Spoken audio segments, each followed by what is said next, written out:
سأل سائل بعذاب واقع للكافرين ليس له دافع من الله ذي المعارج.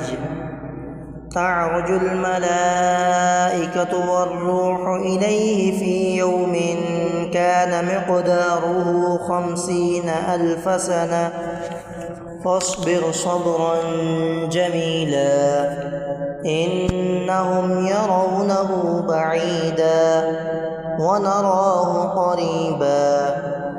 يوم تكون السماء كالمهل وتكون الجبال كالعهن ولا يسأل حميم حميما.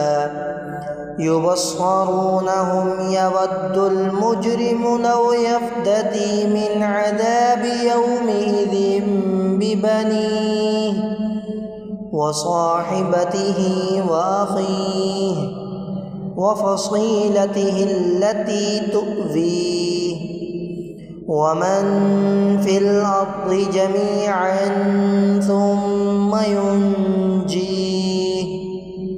كلا إنها لظى نزاعة للشوى تدعو من أدبر وتولى وجمع فأوعى.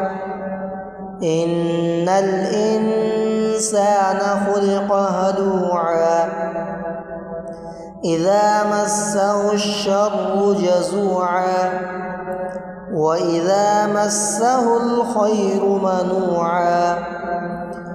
إلا المصلين الذين هم على صلاتهم دائمون والذين في أموالهم حق معلوم للسائل والمحروم والذين يصدقون بيوم الدين والذين هم من عذاب ربهم مشفقون.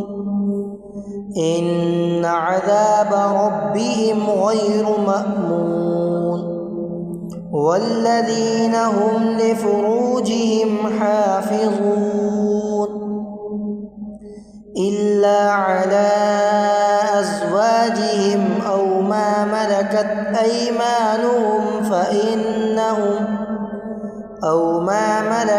أيمانهم فإنهم غير ملومين. فمن ابتغى وراء ذلك فأولئك هم العادون. والذين هم لأماناتهم وعهدهم راعون والذين هم بشهاداتهم قائمون والذين هم على صلاتهم يحافظون. أولئك في جنات مكرمون. فما للذين كفروا قبلك مهطعين عن اليمين وعن الشمال عزين. أيطمع كل امرئ منهم أن يدخل جنة نعيم. كلا إنا خلقناهم مما يعلمون. فلا أقسم برب المشارق والمغارب إنا لقادرون على أن نبدل خيرا منهم وما نحن بمسبوقين. فذرهم يخوضوا ويلعبوا حتى يلاقوا يومهم الذي يوعدون. يوم يخرجون من الأجداث سراعا كأنهم إلى نصب يوفضون. ينفقون خاشعة أبصارهم ترهقهم ذلة ذلك اليوم الذي كانوا يوعدون